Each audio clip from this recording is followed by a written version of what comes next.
Shadows in the Vows Part 1, The Illusion of Gold. My name is Patricia Lay. I am 54 years old and I have lived long enough to recognize the difference between ambition and hunger. Ambition builds, hunger consumes. The first time I met Harlan Brooks, I knew he was a man who consumed. It was a late autumn evening in Boston, the kind where the air carried both the sharp scent of cold and the promise of winter. May had insisted we meet Alex's family at a private club overlooking the harbor. The Brooks family did do ordinary restaurants, she'd said gently. The club was all polished marble and hushed power. Oil paintings of dead industrialists lined the walls, the kind of place where generational wealth echoed in the chandeliers.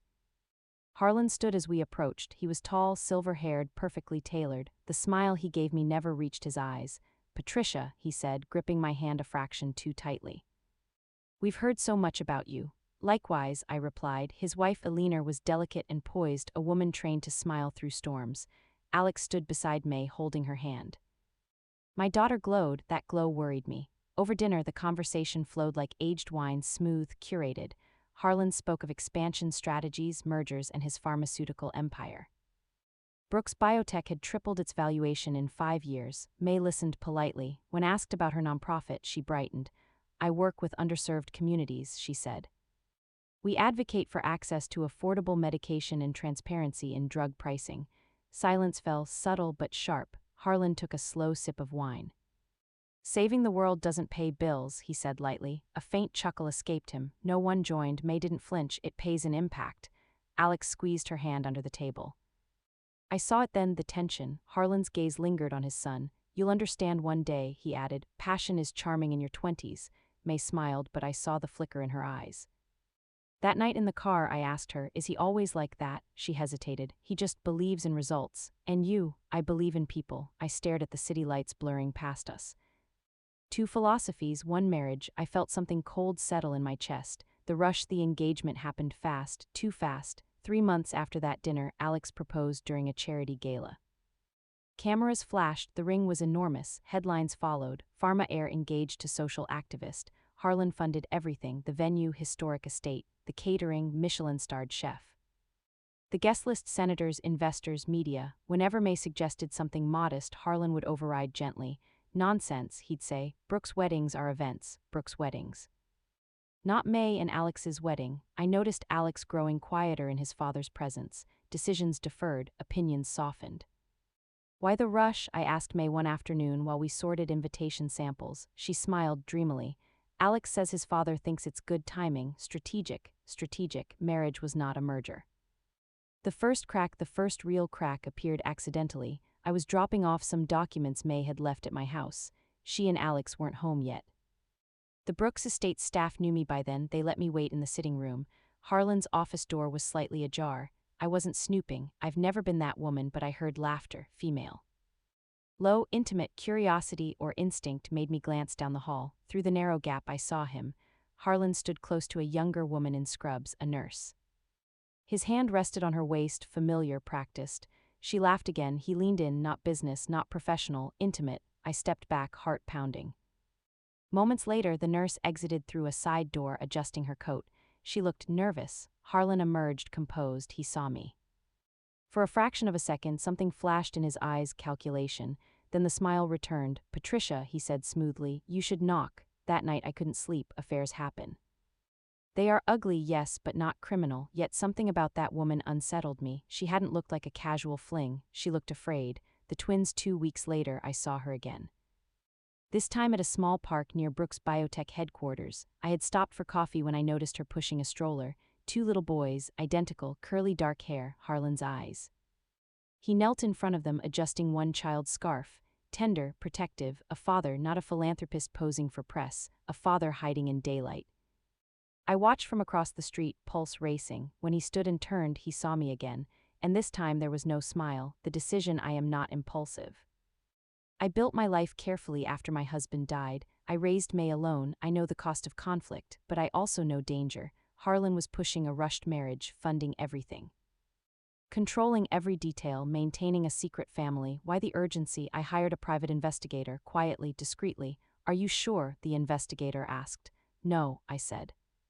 "That's why I need you." The unraveling 3 weeks later, the report arrived. It was worse than I imagined. The nurse's name was Claire Donovan. Former clinical research coordinator at Brooks Biotech, terminated 18 months ago quietly, financial transfers traced to shell accounts, tuition payments, medical coverage. The twins were five. Five, born during a period when Harlan had publicly campaigned for family values in corporate leadership panels, but that was only the surface. The deeper file made my hands shake. Internal emails flagged inconsistencies in phase III drug trial data for a cardiac medication, mortality rates underreported, adverse effects removed from summaries. A whistleblower complaint had been filed with the FDA 6 months ago, suppressed internally, bonuses paid out after stocks surged, kickbacks from a manufacturing partner overseas, millions redirected. And hidden subsidiaries funding personal expenditures, including a private residence registered under Claire's maiden name. I sat at my kitchen table staring at the evidence. This wasn't infidelity. This was corruption, fraud, potentially lethal fraud, and my daughter was about to marry into it. The confrontation that wasn't. I drove to May's apartment immediately. She opened the door smiling, then paused. "Mom," I must have looked pale. "Are you alone?" I asked. "Yes." I stepped inside, closed the door. "I need you to listen carefully." She sat slowly. As I began explaining the nurse, the twins, the investigation, her expression shifted from disbelief to horror. "That's impossible," she whispered. "Alex would never." "I'm not accusing Alex," I said gently, "but he may not know." She shook her head. "Dad would never." "May," I interrupted softly. "He's not your father." Silence. Tears pooled in her eyes. "This could destroy everything." "Yes," I said, "or it could save you." The risk. We decided not to confront Harlan immediately. The wedding was 3 weeks away. The FDA inquiry was rumored but not public. If we accused him prematurely, he would bury it. Men like Harlan didn't panic. They retaliated, so we waited and gathered more. The private investigator connected us with the whistleblower, anonymously, a senior data analyst who had tried to report altered figures, forced into resignation. She provided backups. Original spreadsheets, proof. We compiled everything: trial documents, bank transfers, photographs, birth certificates. May barely slept. Alex sensed something was wrong, but she told him only that she was stressed. "I hate lying to him," she whispered one night. "I know," I said. "But timing matters." The toast. The wedding day arrived brilliant and cold. The estate glowed with chandeliers and imported roses. Media circled discreetly. Investors mingled. May looked radiant but not naive anymore. I sat in the front row holding a small remote in my clutch. The investigators were present, disguised as guests. The FDA had moved faster than expected once we submitted the evidence anonymously. They wanted him unaware. The ceremony itself was beautiful. May's vows were steady. Alex's voice trembled with sincerity. For a moment I almost wished we could let illusion win, but illusions kill. At the reception, champagne flowed, laughter rose, then Harlan stood for his toast. Crystal glass raised. "To May," he began, smiling thinly, "the idealist who believes love conquers all." Scattered chuckles. "And to my son Alex, good luck funding her dreams." Louder laughter. May's jaw tightened. I felt something ancient and protective rise inside me. Harlan continued. "Marriage requires practicality, stability, resources." He glanced toward the investors. "As long as wisdom prevails." That was enough. I stood, fork against glass. Silence rippled outward. "Harlan," I said calmly, "love conquers lies too." His smile faltered. I walked toward the projector arranged for a sentimental slideshow, except it wasn't sentimental anymore. I pressed the remote. The screen flickered. Spreadsheets appeared first. Highlighted mortality discrepancies, then internal emails, whistleblower warnings, then photographs. Harlan and Claire, the twins. Gasps filled the hall. 5 years, I said clearly. "You've endangered lives with falsified drug data. You've stolen from your own company. You've hidden children funded by embezzled money." Chaos erupted. Eleanor dropped her glass. Alex stared at his father as if seeing a stranger. Harlan lunged toward me, but before he reached the stage, "Federal agents," a voice announced.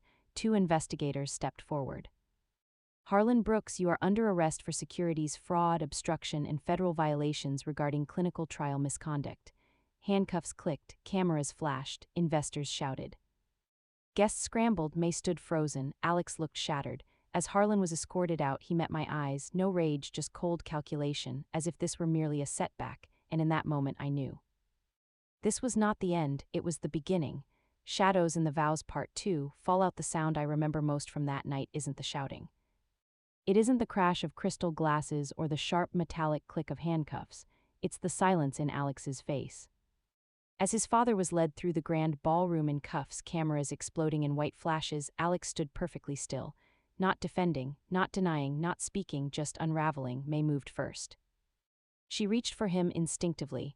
Alex, but he stepped back, not from her, from everything. The collapse of a dynasty by morning, the story was everywhere. BROOKS Biotech CEO arrested AT Sun's wedding. The footage went viral within hours. Harlan's toast, my interruption, the projected documents, the arrest. News analysts dissected the scandal. Medical commentators debated the implications of falsified cardiac drug data. Market analysts predicted collapse. Brooks Biotech stock plummeted 42% before trading was halted. May sat at my kitchen table the next day wearing yesterday's wedding dress under my coat. She had refused to take it off until dawn. I feel like I married into a crime scene, she whispered. You married Alex, I reminded her. She nodded, but her eyes were distant. Did he know? The question lingered between us like smoke. Alex's silence. Alex didn't call for nearly 24 hours. When he finally did, his voice sounded hollow. I'm at my mother's place, he said. The FBI searched the estate. Are you okay? May asked gently. A pause. No, another pause. I didn't know. She closed her eyes, relief and grief colliding. I believe you, she said, and I did too, but innocence and ignorance are not the same. Eleanor's awakening 3 days later, Eleanor Brooks filed for divorce. The announcement shocked financial circles almost as much as the arrest. But what the public didn't see was the private moment that led to it. Eleanor requested to meet me. We sat in a quiet hotel lounge, neutral ground. She looked smaller without the armor of wealth around her. Did you know about the nurse? I asked carefully. Her fingers trembled around her teacup. I suspected something, she admitted. But not children, she inhaled sharply. I stood by him through everything, the long nights, the mergers, the accusations from competitors. I believed in his brilliance. Brilliance isn't morality, I said softly. Her eyes hardened. He will not destroy my son's life. For the first time I saw steel in her. The whistleblower speaks. The FDA investigation accelerated once the evidence became public. The whistleblower, Dr. Annika Rao, stepped forward officially. Her press conference was devastating. I raised concerns regarding mortality discrepancies in the phase III trial for Cardiolux, she said firmly. My reports were altered. Data was removed before submission. Cardiolux. The drug marketed as a breakthrough in heart failure treatment, now under federal review. Hospitals began suspending prescriptions. Families demanded answers. May watched the broadcast with shaking hands. This is bigger than we thought. Yes, I said, and it's only unfolding. The secret family Claire Donovan vanished within days of Harlan's arrest. But not before reporters identified her. Photos of her and the twins circulated online. Public sympathy split in two directions, outrage at Harlan and curiosity about the hidden children. May surprised me. They're innocent, she said firmly. Those boys didn't ask for any of this. I studied her. In the middle of her own humiliation, she was thinking of strangers. That's when I knew she would survive this. The crack between May and Alex 2 weeks after the wedding. That wasn't. May and Alex met in person. I insisted on being nowhere near them. They chose a quiet public garden. Later, May told me everything. He says he never saw the financial documents, she said that night. He handled marketing, not trials. Did he ever question the speed of expansion? I asked. She hesitated. He trusted his father. Trust, the most dangerous inheritance. He feels like his entire life was engineered, she continued. His education, his role in the company, even us. That caught my attention. What do you mean? She swallowed. He admitted his father encouraged him to propose sooner than he planned. My chest tightened. Why? He said it would stabilize public image. Make the company appear grounded, so it was strategic, just like he said. May's voice cracked. Was I part of a branding campaign? I reached across the table and held her hand. No. But you were convenient. The word hung heavy. Legal storm. Harlan was denied bail. Charges expanded. Securities fraud, wire fraud, obstruction of justice, falsifying clinical data, and embezzlement. Prosecutors alleged he manipulated trial outcomes to secure FDA fast-track approval, inflating stock value before insider sell-offs. If convicted, he faced decades in federal prison. Yet even from jail, his legal team was aggressive. Subpoenas were issued, including one for me. I wasn't surprised. The deposition sitting in that sterile legal room, facing Harlan's defense attorneys, I felt no fear, only clarity. Mrs. One attorney began smoothly. Isn't it true you orchestrated this spectacle at the wedding to publicly humiliate my client? I revealed documented evidence of federal crimes, I replied evenly. Did you verify the authenticity of these documents personally? Yes. How? With independent forensic review. They exchanged glances. Harlan watched from across the table, no expression. But his eyes, those calculating eyes, never left mine. As we adjourned, he leaned slightly forward. You've made a mistake, he murmured quietly enough for only me to hear. I met his gaze. No, I said, you did. The breaking point. Public pressure mounted. Families of patients who had taken Cardiolux began filing lawsuits. One story in particular shook May. A 42-year-old father of 3 had died during the trial period. His family had been told it was unrelated. Now internal data suggested otherwise. May couldn't sit still anymore. I have to do something. You already did, I reminded her. No, she said, eyes fierce. I exposed corruption. Now I fight the system that allowed it. And just like that, her grief became purpose. The choice Alex arrived at my door one evening unannounced. He looked exhausted, days without sleep etched into his face. May I come in? I studied him carefully before stepping aside. He sat across from me in the living room. I need to ask you something, he said. Go ahead. Do you think I'm like him? The vulnerability in his voice was real. No, I answered honestly. But you were shaped by him, he nodded slowly. I don't want to be. Then don't. Silence. I'm resigning from Brooks Biotech. That surprised me. The board asked me to step in as interim figurehead, he continued. To calm investors, and I refused. For the first time, I saw a man separating from a shadow. The remarriage question 3 months passed. The legal case expanded. Harlan's assets were frozen. Eleanor finalized her divorce swiftly, citing fraud and undisclosed assets. Brooks Biotech's board voted to cooperate fully with federal investigators. Alex began volunteering quietly with May's nonprofit. No headlines, no press, just work. One night May came home smiling softly. He asked if I still wanted to be his wife. My breath caught. And I told him I never stopped, but this time there would be no spectacle.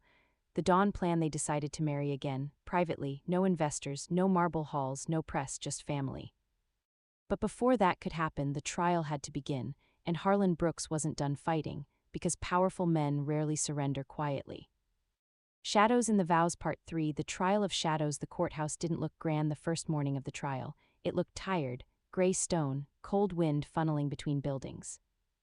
News vans lined along the curb like predators waiting for movement, microphones already poised. Inside, however, the air felt electric. This wasn't just a fraud case anymore. It was about trust in medicine, and trust, once cracked, spreads fractures everywhere. Opening statements. Harlan Brooks entered the courtroom in a tailored navy suit, his silver hair immaculate, his posture unbent. He did not look like a man accused of risking thousands of lives.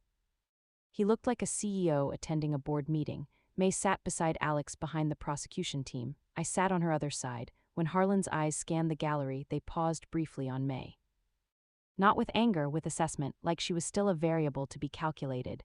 The prosecutor, Assistant U.S. Attorney Daniel Mercer, stood first. Ladies and gentlemen of the jury, he began, voice steady, this case is not about business risk. It is about deliberate deception.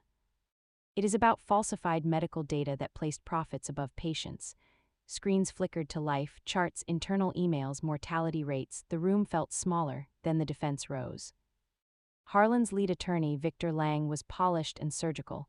This case, he said calmly, is about misinterpretation, about the complexities of clinical research. About ambition being mistaken for malice. He paused, and about a family dispute turned into public theater. His gaze shifted deliberately toward me. The message was clear. They were going to paint this as revenge. The evidence over the next 2 weeks, testimony unfolded like peeling wallpaper, layer after layer. Dr. Annika Rao took the stand. She described submitting accurate data and watching it change before final FDA submission. Who had authority over the final reports? The prosecutor asked. Mr. Brooks, she answered. The defense attacked her credibility, suggested resentment after being passed over for promotion, suggested bias. She did not break. Then came the forensic accountants, money trails. Shell corporations, a property purchased under Claire Donovan's maiden name, funds traced directly from diverted research budgets. The jury leaned forward. But the most devastating moment came when medical experts testified that adjusted mortality data likely influenced accelerated approval. Lives could have been saved with transparency. The courtroom felt heavy with invisible grief. Claire's decision 3 days into testimony, a rumor spread through the courthouse corridors. Claire Donovan was considering testifying. Up until then, she had remained silent, protected under legal counsel. Then she appeared, pale but composed. The twins were not present when she took the stand. The room stilled. "Did you have a relationship with Mr. Brooks?" the prosecutor asked. "Yes." "How long?" "6 years," Gasps murmured softly. "Were you aware of financial transfers made on your behalf?" She hesitated. "Yes." "Did Mr. Brooks explain their source?" "He said they were bonuses." Her voice trembled slightly. "When did you realize otherwise?" She swallowed. "When I was terminated after questioning irregularities in trial documentation." The prosecutor approached slowly. "Did he ever suggest altering reports?" Claire closed her eyes briefly. "Yes." Silence thundered. The counterattack, the defense strategy shifted quickly. They implied Claire was complicit. That she benefited financially, that she remained silent until exposure. Victor Lang's voice was smooth as glass. "You enjoyed luxury housing, private schooling for your children, medical benefits. You never reported concerns to authorities, did you?" "No." "So you were content until you weren't." Her jaw tightened. "I was afraid." "Of what?" Claire looked directly at Harlan for the first time. "Of him." The courtroom froze. Harlan didn't flinch, but something flickered in his eyes, not fear, irritation. The first threat came 2 nights later. A message slipped under May's apartment door. One sentence: "You should have let sleeping giants lie." No signature, no return address. Alex insisted on security immediately. The FBI was notified. The prosecutors were not surprised. High-profile corporate crime cases often generate intimidation attempts, Mercer told us. From Harlan, May asked. "We can't prove that, but we all understood. Men like him rarely fight alone." Alex on the stand. The prosecution called Alex unexpectedly. "I saw the shock ripple through him. He hadn't been part of the original witness list, but internal emails showed he was copied on several expansion forecasts." He took the oath. "Did you ever knowingly approve falsified clinical data?" Mercer asked. "No." "Did you question the accelerated rollout timeline?" "I trusted the executive team, which included your father." "Yes." The defense stepped forward. "Mr. Brooks, isn't it true you benefited financially from stock increases following the drug's approval?" "Yes." "Significantly?" "Yes." "And you never asked why profits surged so rapidly?" Alex paused. "I assumed it was innovation." The attorney leaned closer. "Or perhaps you didn't want to know." The accusation lingered. Alex's jaw tightened. "I did not know." The jury studied him carefully. Innocence can look like denial if you're not careful. The twist: halfway through the 4th week, something unexpected surfaced. An internal backup server, previously thought wiped, was recovered during forensic analysis. It contained unedited trial data and something more: audio recordings, boardroom meetings, including one with Harlan's voice clearly stating, "Adjust the numbers, we can't afford delays. The market window closes in Q3. The courtroom erupted when the recording played. Even Victor Lang lost composure for a split second. Harlan remained still, but this time the mask cracked just slightly. Eleanor's stand. Eleanor Brooks testified voluntarily. Not for the prosecution, not for the defense, for herself. "I believed my husband was driven," she said softly. "I did not believe he was dishonest." Her voice wavered. "When the evidence surfaced, I reviewed financial statements personally. I found accounts I had never seen." She inhaled slowly. "He compartmentalized his life, business, family, affairs." "Control?" the prosecutor asked gently. "Did he control your son's career decisions?" "Yes." The defense objected, overruled. "Did he pressure Alex regarding marriage timing?" Eleanor hesitated. "Yes." May's fingers tightened around mine. Truth was dismantling legacy in real time. The verdict approaches after 6 grueling weeks. Closing arguments began. The prosecution was direct. "This is not about ambition," Mercer said. "It is about deliberate deception that endangered lives." The defense countered with complexity. "Clinical trials are imperfect. Corporate growth invites scrutiny. Don't confuse business risk with criminal intent." But the audio recording had shifted the ground. Intent was no longer abstract. It was audible, clear, calculated. The waiting jury deliberation lasted 3 days, 3 endless days. May barely slept. Alex paced constantly. I found myself unexpectedly calm. Because no matter the verdict, truth was already public, but consequences matter. On the 4th morning, the jury returned. The courtroom filled quickly. Harlan stood, unshaken. The foreperson rose. "On the count of securities fraud, guilty. On the count of wire fraud, guilty. On the count of obstruction, guilty. On the count of falsifying clinical trial data, guilty. Each word landed like a hammer. Harlan's jaw tightened, but he did not react until sentencing. 28 years, federal prison. Gasps rippled through the room. He turned slightly. His gaze met Alex's. For the first time, I saw something unfamiliar in Harlan Brooks. Not anger, not calculation, loss of control. After the fall outside the courthouse, cameras swarmed. May stepped forward unexpectedly. I hope this case reminds corporations that transparency saves lives, she said calmly. Patients are not profit margins. Her voice carried strength forged by fire. Alex stood beside her not as heir, but as partner. Later that evening in quiet privacy, Alex knelt in our living room. No photographers, no investors, no marble halls. May, he said softly, will you marry me again, this time without shadows? Tears filled her eyes. Yes, and this time it felt like dawn. Shadows in the Vows Part 4. After the verdict the day Harlan Brooks was sentenced, the sky over Boston was painfully clear. No thunder, no dramatic storm, just sunlight, indifferent and bright. It felt wrong. Some part of me had expected the world to react. Instead, traffic moved, people drank coffee, markets reopened, but inside our lives, tectonic plates had shifted permanently. The quiet wedding 3 weeks after sentencing, May and Alex married again. This time there were no marble halls, no investors, no society columnists. We gathered at a small coastal chapel in Gloucester, white wood, salt in the air, gulls crying overhead. 20 guests, that was it. Eleanor came quietly, dressed in simple navy. She hugged May for a long time before the ceremony began. I'm sorry, she whispered. May squeezed her hands. We moved forward. Claire was not invited, not out of malice, but because some wounds require distance before healing. The ceremony was simple, no grand speeches. When the officiant asked if anyone objected, there was only wind brushing against stained glass. Alex's vows were different this time. I promised to build a life not inherited, but chosen. May's voice was steady. I promised to stand beside you in truth, not illusion. When they kissed, I felt something inside me unclench. This marriage had no shadows, only scars, and scars are honest. Rebuilding a company, Brooks Biotech, nearly collapsed after the verdict. But collapse would have meant thousands of employees losing livelihoods. The board appointed an interim CEO from outside the company, Dr. Samuel Grant, a regulatory reform advocate known for corporate ethics restructuring. Alex refused executive leadership. Instead, he joined an independent oversight committee, unpaid. Public trust had to be rebuilt brick by brick. Cardiolux was officially withdrawn from the market.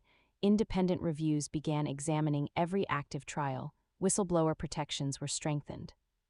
Transparency reports were published quarterly. It was slow, expensive, painful, but necessary. May watched closely. This is what accountability looks like, she said one evening. No, I replied gently, this is what repair looks like. Accountability had already happened. Now came redemption. Claire's reality. 6 months after sentencing, Claire requested to meet. Not with Harlan, with us. We chose a neutral cafe. She looked older than before, not physically but emotionally. I'm not here for forgiveness, she said quietly. I just need to explain, May nodded. Claire described how it started: professional admiration, mentorship, then dependency. Harlan had promised security, protection, advancement. He made me feel chosen, she said bitterly, then disposable. And the boys, I asked gently, they know he's in prison, they don't understand why. Her voice broke. They're innocent. May reached across the table. Yes, they are. There was no dramatic reconciliation, just an understanding. Victims can overlap in complicated ways. Letters from prison. The first letter arrived addressed to Alex. Handwritten, careful penmanship. Harlan's style had always been precise. Alex read it alone at first. Later, he showed us. You confuse conviction with virtue. History will judge differently. Empires require difficult decisions. You lack the spine to lead one. I felt anger flare, but Alex surprised me. He still thinks this is about leadership, he said quietly. Isn't it? I asked. No, Alex replied. It's about control. He never responded to the letter. More arrived over the months. Each one increasingly defensive, then increasingly resentful. Eventually they stopped. Power without audience loses energy. May's rise. The scandal had inadvertently amplified May's voice. She was invited to speak at healthcare transparency forums, universities, ethics panels. At first, she hesitated. I don't want to be known as the woman who exposed her father-in-law. You won't be, I said. You'll be known as the woman who demanded truth. Her nonprofit grew rapidly. Donations increased. Survivors of corporate negligence reached out with their stories. She founded an initiative called Open Trial, advocating mandatory public access to raw clinical data. Legislators began listening. Watching her speak at a Senate hearing months later, I barely recognized the young woman once dismissed at a dinner table. She stood straight, calm, unshaken. "Transparency is not anti-business," she said firmly. "It is pro-human," the room applauded. And somewhere far away in a federal facility, a man who once mocked her idealism no longer had a microphone. The unexpected audit just when life began to stabilize, another tremor hit. An independent audit of Brooks Biotech uncovered something unusual: a dormant subsidiary, inactive on paper, still legally registered, its purpose, consulting services, its funds, untouched. But its board members, 3 names, one of them shocked us. Victor Lang, Harlan's former defense attorney. The implication was unsettling. Was Harlan still maneuvering from prison? Or had this been prearranged? Federal investigators reopened limited inquiries. The possibility of hidden assets surfaced. Alex felt the old shadow creeping in. "I thought it was over," he admitted one night. "It is," May said firmly. But consequences ripple. The audit eventually revealed no new criminal activity, only leftover legal structures that had not been dissolved. But the scare reminded us, corruption leaves echoes. Eliner's new life. Eliner moved into a smaller townhouse. She began volunteering quietly at a literacy center. For the first time, she made decisions without consulting anyone. One afternoon she visited me. "I lived in his gravity for 30 years, she said softly. "It bends you." "You're not bent," I replied. She smiled faintly. "No. But I am rebuilding." In strange ways, we had become allies, not by choice, but by truth. The final visit, nearly 2 years after sentencing, Alex made a decision. He would visit his father once. Closure. The federal correctional facility was stark, cold. Harlan sat across the glass barrier, older but still composed. "You've come," he said. "Yes." A long silence.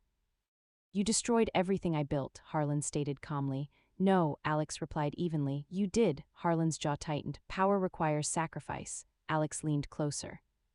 "You sacrificed people who trusted you." For the first time, Harlan's composure slipped. "You think the world runs on purity," he snapped quietly. "It runs on leverage." Alex stood.